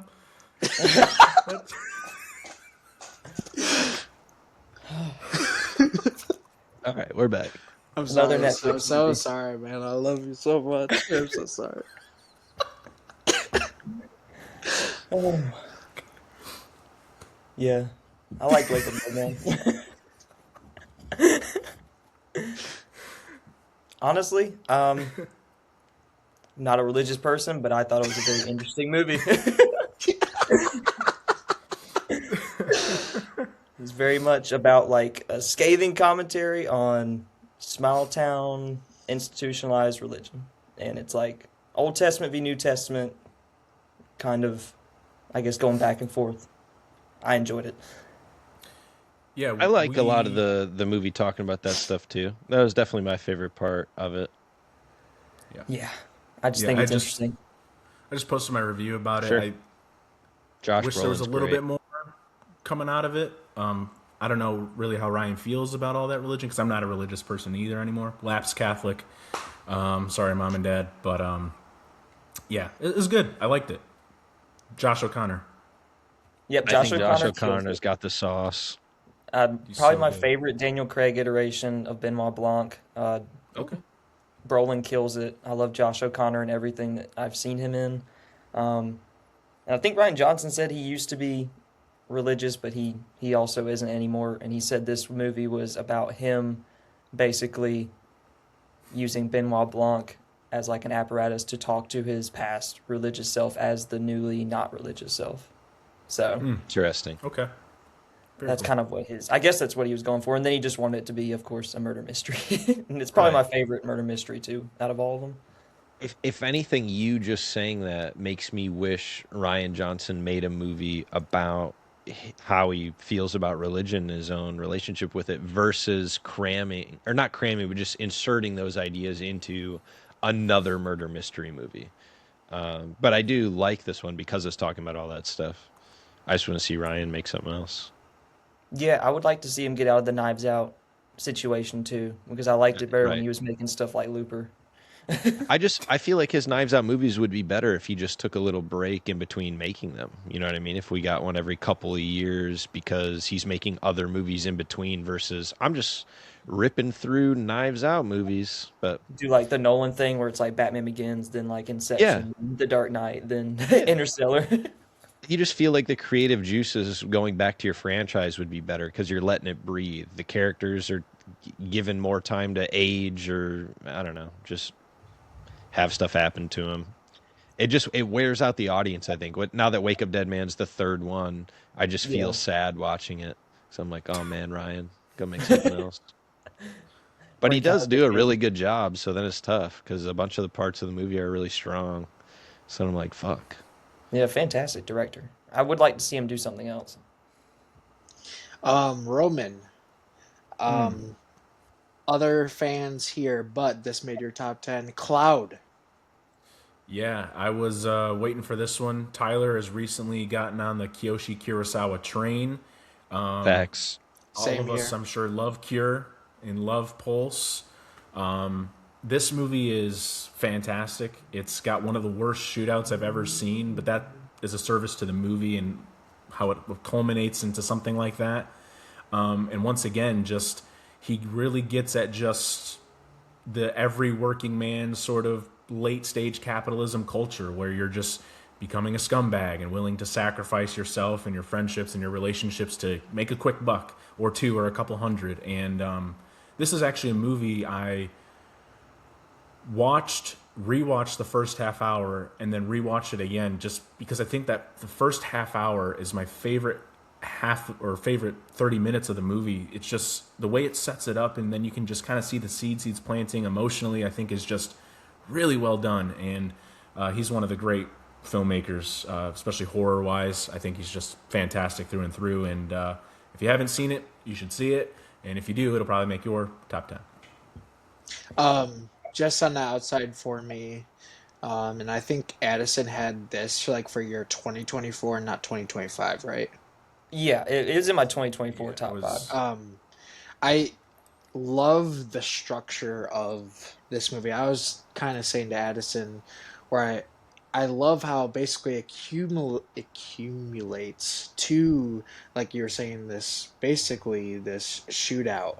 But I love how the shootout's paced, how it transpires. Um, Very strong ending, and yeah, I really thoroughly enjoyed this. Good performances, um, and just phenomenal commentary on scalpers and just late stage capitalism as a whole. I've never seen a filmmaker quite capture hell on earth like he does. And it's not like overblown or it doesn't become this huge set piece. He just always just tosses it in there in some way, and you just really feel like the movie comes together because of it. It's fantastic, man. He's really great. Oh yeah, all time ending for Cloud. I love Cloud's ending. Yeah, Very good. super good. Um, I had Chainsaw Man: The Resi Arc in my top 10. Um, Chainsaw Man movie, one of the arcs was put into, movie You just format. had to throw some anime shit in there, didn't you? It was a movie. It was a movie. It came out and I saw it. In terms of using IMAX to its fullest potential, this is one of the greatest movies I've ever seen in IMAX. It Wow. flew by, sound design unbelievable. The colors were fucking fantastic. The action was sensational. Um, yeah, just a phenomenal time at the movies. Probably realistically like a 4.5, but just how great the IMAX experience was, I bumped it up to, I think, bumped it up to a 5. Yeah, um, because of that. Um, some of the best time I had at the movies this year. I Um, want you to call Christopher Nolan and tell him that the best utilization of IMAX was the Chainsaw Man movie. I think you would agree. I think he would hang up the phone. Addison, Heard it here first, folks. Chainsaw Man, 5 out of 5. Go see it. people agree with me, man. Um, Addison, it was just an accident. It was Oh, just I an gotta accident. see this. It was just a banger. It was just, What is that movie? I've never heard of this Yeah, one. it was just an accident is incredible. Um, yeah, and unfortunately, the director just got sentenced to another prison sentence. Um, but yeah, that's actually one of his first like. I think that might actually be his first film of his that I have seen. it's mine as Yeah. well. Which is gonna make it makes me want to go back and watch the rest of his. But it's an incredible film with just about the, I guess, the oppression that comes with like fascism and just what it does to its citizens and how they cope with the aftermath of maybe being captured, detained, or tortured, what have you, and how you go through life dealing with that and how you might want to take revenge if you can. So, really interesting. Love the concept. Execution's perfect. Sad on the outside of the top 10 for me. But this was the movie that made me kind of reflect on, damn, there's a lot of great endings this year. The ending shot of this movie and the end the ending of this movie literally left me shell shocked Yeah. for 5 minutes. I couldn't believe what had happened in front of me. Um, Nice. yeah, it. I didn't. I'm pretty sure I kind of went in blind. Like I kind of, yeah, I didn't know anything, and as the story was unfolding, it just kept on getting more and more interesting. There's sequences in this movie that are just directed so damn well, and the performances are off the charts. Um, yeah, I think both of you guys are gonna love this movie when you get to it. Um, I need to see it. Yeah, yeah, I I had want to. to. Yeah. I had The to. director, Panahi, he like films most of his stuff in secret because he can't film I in the think country. he's been arrested before because of his He filming. has Yeah, multiple times. And it's yeah, like he's supposed to be like he even made a movie under house arrest because he couldn't film. He actually was like a part of his sentence where he couldn't pick up a camera. So he So filmed with like crazy, his man. phone and like screens and stuff to fake it kind of thing. yeah. Makes me so fucking sad. My world's But fucked. his art is incredible and the film is incredible and it has probably one of the best endings and one of the best climaxes of the year. And it's unfortunate that I think he has to spend another year in prison, I believe. That's Yeah. insane. Once he goes back home, I think. Yeah. Well, because he's probably going to win the Oscar, and he's not going to be there, from what it sounds Yeah, like. probably. So Yeah. Very unfortunate. Um, the portion that we've all been there it waiting is. for. Roman Avatar. Avatar. We turned the clock back. Fire in mid. We Fire in turned the ass? clock back. So, we turned the clock back, and we're To the trying to Way of set up- Water and watch it again. Sorry, We're we'll be gonna- done. We're trying to plan the podcast, and we're like, okay, do we do Avatar, talk about it, because we're all going to see it opening weekend, of course. It's going to make all of its money, blah, blah, blah. And then we do a top 10.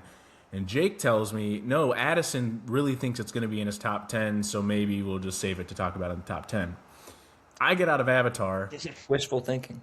and it wasn't even close. I mean, I know we didn't rank them all. I mean, we know what 89 is. I'm assuming this was probably 88. However, for me, this ended up being in my top 10. Again, the year looks weird, kind of like what Tyler said earlier. I haven't quite seen like the Mastermind, the new Kelly Reichardt film, which I really want to see.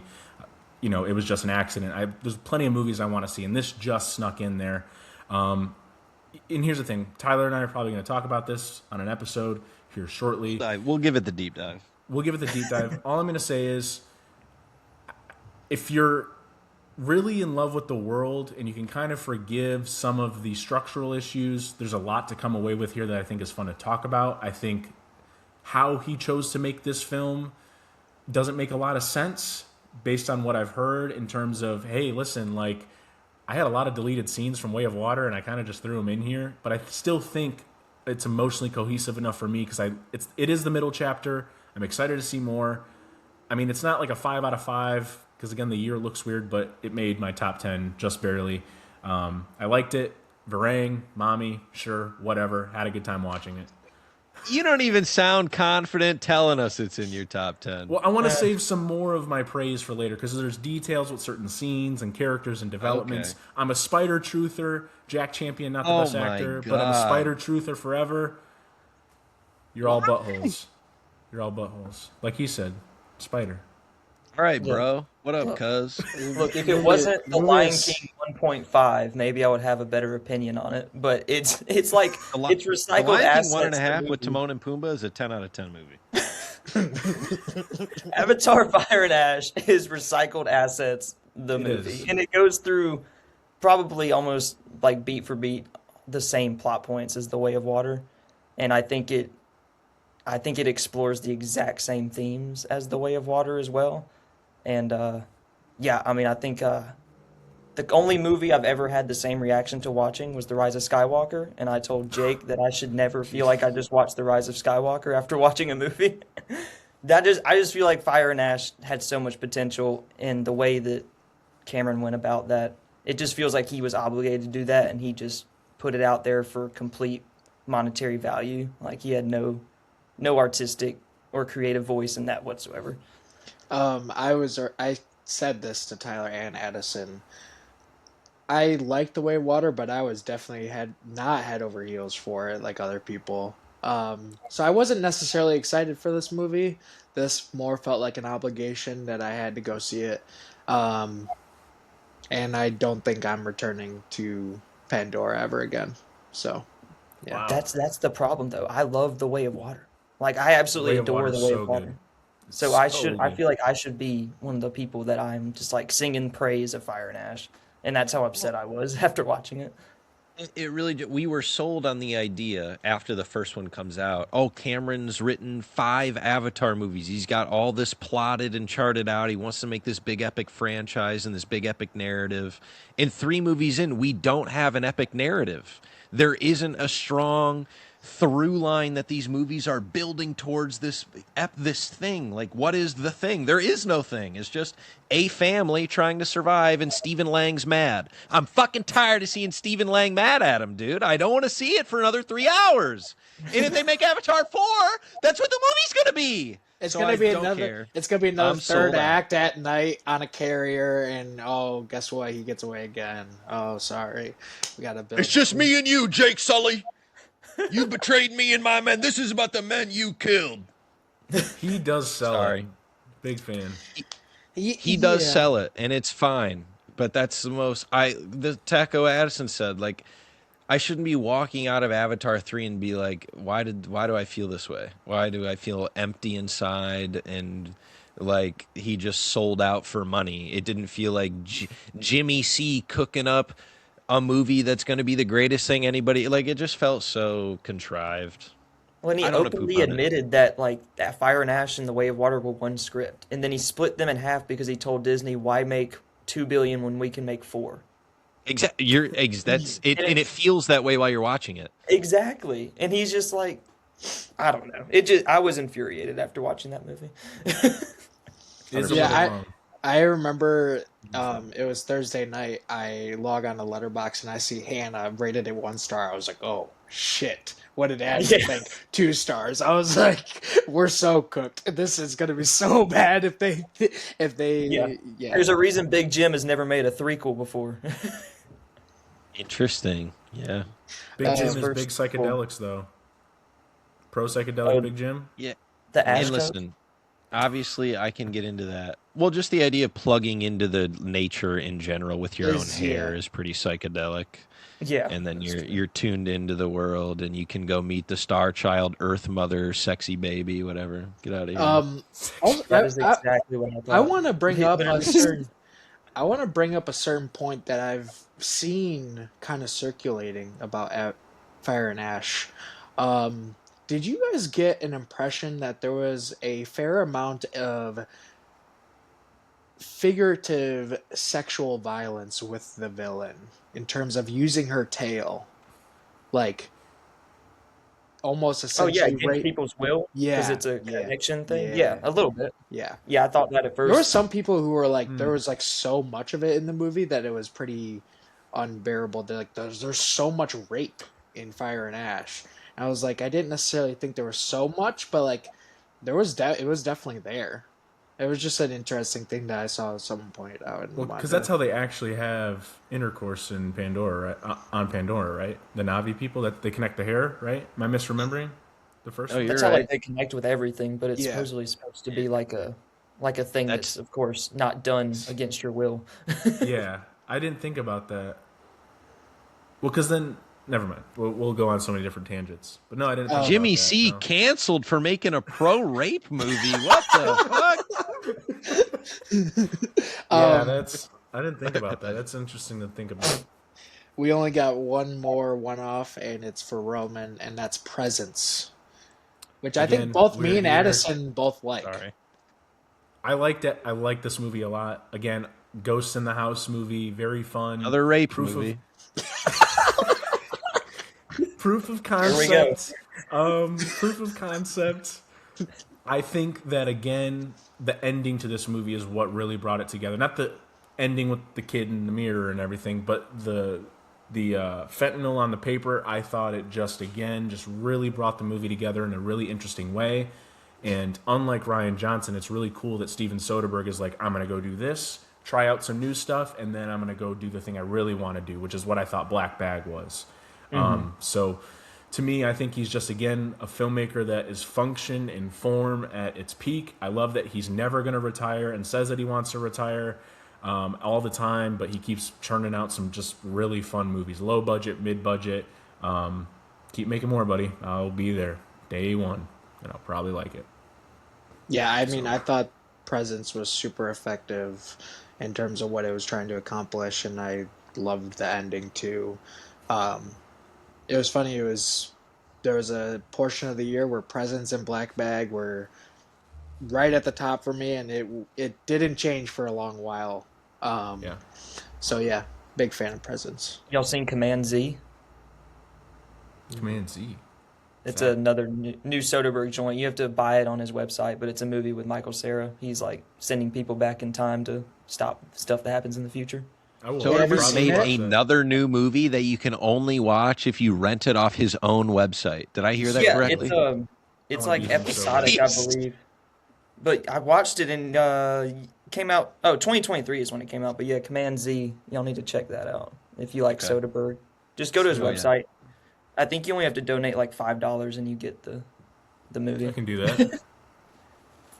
Anything for my boy. All shot on an iPhone, of course. Have you guys I seen do like that he his? does that. But he Yeah, does attach like super mega lenses to him, and to get like it's not as simple as he's putting his iPhone on a tripod and he's he making does it these movies look creatively. like that. Yeah. And I think what's funny about Presence is because he shot it with the vest and everything. Just trying to imagine Soderbergh running around the house is very funny to me. So, yeah, fun movie. Yeah, He's he a good edited filmmaker. and shot that movie and directed it. He's him, He's him.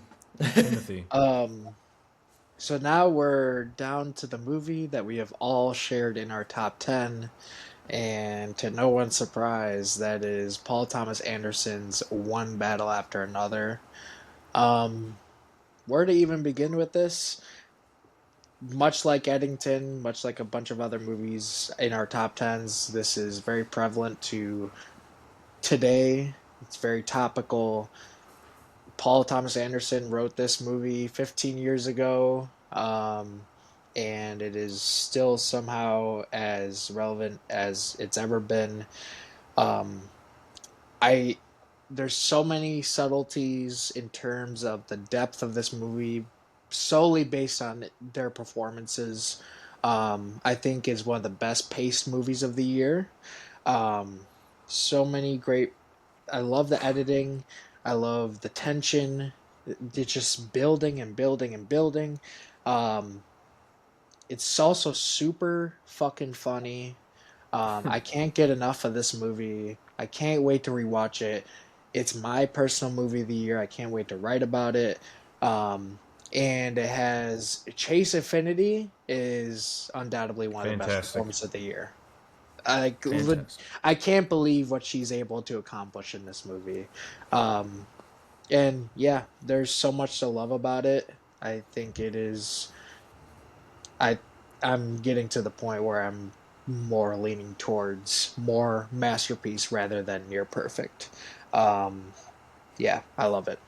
Addison, you have any notes on one battle after another? One battle after another is incredible. I like how it's like a big scope and scale movie, but ultimately it's like a really intimate film just about a daughter and a father dealing with, I guess, the family drama that happens when their mom leaves. And I don't know. I just think it's a really fascinating movie because it starts off with like 30-minute prologue that's almost montage entirely, and then it gets into the actual story, and then it becomes basically a giant chase movie. Mm-hmm. And it's all the whole time very politically relevant and has a lot of, just like you said, subtle little things and details hidden throughout, like the whole Latino Harriet Tubman situation going on at Benicio's house, where he goes out of his way to, I guess, introduce every person that you walk past, to humanize every individual, giving them each a name, and all that stuff was like created by Benicio on the spot. Like he just talked to Paul Thomas Anderson and was like, "I really like this idea. What if we did this and did this?" And Leo was like, "Yeah." Paul just changed the whole section of the movie with Benicio just because of all of his notes that he gave that he thinks his character should do. And I think that's an interesting way to make a movie. And I think that's how the whole movie was made. And I like that they were just kind of changing stuff on the fly and using the script as an outline. Felt very much like with Sinners, where it's like an indie movie with a blockbuster budget. And I enjoy that. Yeah, I have seen this twice. I haven't logged either experiences on Letterboxd yet. I saw it opening night, and then I was came home and I told my wife, I'm like, "You're going to see this with me on Sunday. Cancel all your plans. You're coming with me." And she went and saw it, and we both really liked it. And I liked it just as much, if not even more, second time. I think what's really impressive about the movie is that there's constant like phenomena happening throughout the movie. There's constantly new information being revealed almost at all turns, all times. I think of I forget the actress's name. She appears in the bathroom to get Chase Infinity's character with the whole Oh, beeping and Regina everything. Hall. Yeah, Regina Hall, Regina thank Hall. you. Yeah. Just that sense of just like anyone could appear at any point in time, off screen and then in camera, in the frame, and you feel like you almost just understand the emotional gravity of what's happening. You think about the meeting with the white supremacists or the Christmas club or whatever in the basement of the house, and like this weird labyrinth. And then there's just a guy sitting in there with no lines of dialogue. I've just heard that it really captures Thomas Pynchon's sense of just phenomena happening at all points throughout the story, where it's like, is this all really interconnected? But emotionally, subconsciously, we are connecting these pieces visually. I think again, Leo is not someone I'd always consider one of my favorite actors, but every time he is in a movie, he just crushes it. Especially here, he has some of the funniest lines I've seen in a while, or heard in a while, excuse me. And Benicio, obviously, we've sung his praises. He's fantastic. I loved it. I really loved it. I wish I could formulate like a whole piece on it, because I still like to grapple with the idea of how does it represent leftist politics? Is it really the movie the left needs right now? Or is it just good to at least put something out there that at least gets us talking about stuff like that, which is sometimes all you can ask for certain movies, especially when hundreds to millions of people see it and are talking about it. So, Tyler, take it away. Really have much else to say that you guys haven't already touched on. I feel similarly about this movie as I do towards Eddington, where even though he wrote this movie 15 years ago, you said, Addison? That's crazy. I didn't know that. I feel like It's as timely as it could possibly be with everything that's going around on in the world today. It's amazing performances by everybody. It's extremely funny. I think that's what I get out of PTA a lot, is even in something like a Phantom Thread, especially, or even like a There Will Be Blood, which is super intense. He has a way of writing these ultra intense characters to make the situations rather funny. And I think about obviously like Sean's Penn character throughout the entire movie, who's fucking hilarious on in every scene while being the most serious performance given in the movie at the same time. Um, which is just a great dichotomy to show those kinds of people, like just to shed a light on them. And I think PTA is like the perfect person to do that, to make fun of an entire I hate to say it, but group of people who operate in America today, and I loved it. It's amazing.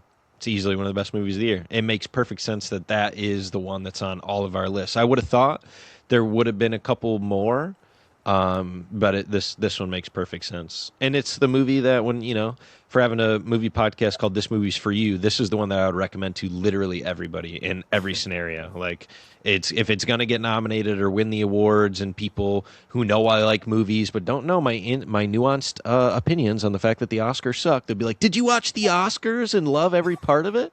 And I'm like, "No." And they'll be like, "Well, what about these movies?" And then that's the one that I would for sure tell people, like, "Well, no, you don't need to go see, Bohemian Rhapsody, but you should probably go see One Battle After Another. It is actually amazing and worth your time." So, boom. Yeah, I think we crushed it. I mean, Yeah. what base didn't we touch? Um, so now, it was my idea to let's just go through our top tens. Yep. Um, I'll start and we'll go clockwise here. So number 10 for me, Black Bag. Number 9, Die My Love. Number 8, Weapons. Number 7, No Other Choice. Number 6, Nice. Sorry Baby. Number 5, Chainsaw Man movie. Number 4, Hamnet. Number 3, Sentimental Value. Number 2, Eddington. And number 1, One Battle After Another. Mr. Addison. Jake, our top fours are the same movies in a slightly different order. You want me to go next? Yeah. Okay. Number 10 is Eddington. Number 9 is Phoenician Scheme. Number 8 is It Was Just an Accident. Number 7, No Other Choice. 6, Wake Up Dead Man. 5, Die My Love. 4, 28 Years Later. 3, Frankenstein. 2, Sinners. And 1, One Battle After Another. Tyler, you're up, big dog. Cook. Number 10, VHS Halloween. Number 9, 28 Years Later. Number 8, Weapons. 7, The Phoenician Scheme. 6, The Shrouds. 5, Black Bag. 4, One Battle After Another. 3, Sentimental Value. 2, Bugonia. Number 1, Eddington. Nice. Presents, number 10. Avatar, Fire and Ash, Truther, number 9. Black Bag, 8. Begonia, 7. Cloud, 6. The Shrouds, 5. Ephus, 4. One Battle After Another, 3. No Other Choice, 2. Caught by the Tides, 1. Amazing, everyone. Well Um, done. what I kind of want to throw, we've kind of touched on it indirectly a little bit, but I kind of want to throw this out there. Was 2025 how do you feel about it in terms of the year for movies? Addison, I'm going to go to you first. I thought it was a good year. I mean, besides the Ice Cube War of the Worlds movie. Um, other than that, I think it was pretty good. There were some misses, but for the most part, I think it's a pretty strong year. Tyler? Um, Overall, personally, I didn't see as many movies as I would have liked to, but overall, I'd say it was really, really solid. I don't think a lot of the blockbusters kind of missed for me, but a lot of the filmmakers that I love released movies this year that I absolutely loved. So, let's all hit an for a couple of seconds here. Yeah. Um, so for me, Brutal. We seem to have lost a member. Man down. Roman said podcast froze. Just Anyway, we're on the same page. I'm glad. Definitely. Avatar, what up? um Roman's back after some technical difficulties. Roman, how did you view the year of 2025 in movies? Did I ruin your guys' parade of shitting on Avatar? Is that what I jumped in on? Oh, Not we at were. all, buddy. Assuming so. I mean, Not at all. But yeah, we just wrapped up. yeah, Perfect we're time. Talking about how much we Okay. missed.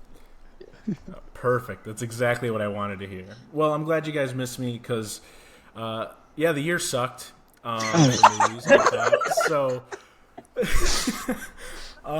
well, like I said, I think it's just this year's a huge testament to especially the later parts of the year, like releasing stuff with a decent schedule, making it accessible for people to go see them.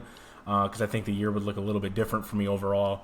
Because, I see 33 movies on here, and a lot of them I really just did not like. Obviously, we're talking about movies we love, so I won't delve into the stuff I really hated. But some of the stuff I just was like, man, this is just bad. Just bad, bad, bad all around. But then some of it is quite good. Like, I did see one of this generation's greatest films. I think One Battle After Another is going to be a huge movie for people to start watching movies differently. Maybe get them into an author they hadn't heard of before, which I know Jake and Tyler are probably talking about soon in their book club. So very cool for that. But yeah, I think, it was a big year for franchises ending, hopefully, like Mission Impossible, even though it's my favorite. I thought Sinners was a huge movie for, obviously just a lot of reasons for, again, getting a lot of people out there to go to the theater and see something new, even though WB had their grimy, nasty hands on it and sold out to Netflix. So I just think the year overall wasn't very good, but it taught us a lot about what I think the next couple of years are going to look like. And I won't go too much longer before I freeze to death again, and we'll have to redo this ending all over again. And you guys can shit on Avatar even more. But yeah, it was mid, as they say. So I think 2025 was, if my memory serves me correctly, when I compare 2025 to previous years, I think I had last year was pretty good. Um, I think 2024 and 2025 were pretty similar for me, where I kind of saw the almost the same amount of movies, and like the rating spread was pretty similar in terms of how many good, how many bad, how many mid. So I enjoyed the year. I It's interesting. Like I think I only had one true 5 star this year. Um, that's always kind of an interesting thing. Like leaving the year, how many like true 5 stars, in my opinion, did I feel like I left with? And I think this one was only one. So I have overall, two. I just the stuff that I loved, and I'm very happy with. Um, on the opposite note, Jurassic World Rebirth is one of the worst movies I've ever seen. Oh, Um, God. that was, yeah, Stinker. an awful experience. Um, so yeah, we all have to couple more movies to see in preparation for, Marty Supreme's going to be coming out soon. I know a lot of us want to watch Resurrection. Trying to think Yes. what else is on the docket that still needs to be seen. I know Tyler I mean, needs I to. do think that is an issue overall. Just with Yeah, every year, I'm tired of people either front loading or then pushing all the movies to the award season. Like they need to spread out more releases. yeah, it Right. is a big Because I think issue. there was like 2 months throughout, like, I think it was like August and September, where I was like, what are we doing? I was like, I Yeah, think I went to the exactly. Yeah. movie theater once. I was like, I mean, maybe I should just get out there and go see more stuff. But then I see what's out there, and I'm like, There's why wouldn't I just stream something at home from Criterion, or like I don't know, like maybe Tubi? Tubi's got better options. It's fucking crazy. yeah. Um, Guys, we did it. 2025 in movies, the best of. This was a great conversation, a great collaborative podcast. Tyler and Roman, if you kind of want to throw out some, shout outs to your own personal stuff and just like your own personal pod and just whatever, if you want to do that now.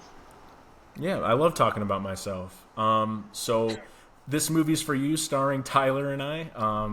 It's something that has been a great blessing for us this year, just getting to talk about movies every once in a while, and I have a lot of fun doing it. Some great in-depth conversations, some fun, some chaos, but it's really turned into something that we both quite enjoy doing. Yeah, so you can find us there. I'm there, obviously, and Tyler as well. So do you want to add on to that, buddy, friend, Nope. pal? You will not be able to find me on any social media because that shit sucks and I don't have any. Um, unless it's Letterboxd. You can follow me on Letterboxd at Tyler Bourne. I write movie reviews goodly. Please follow me, please. Um, Shouts out. That's all I got.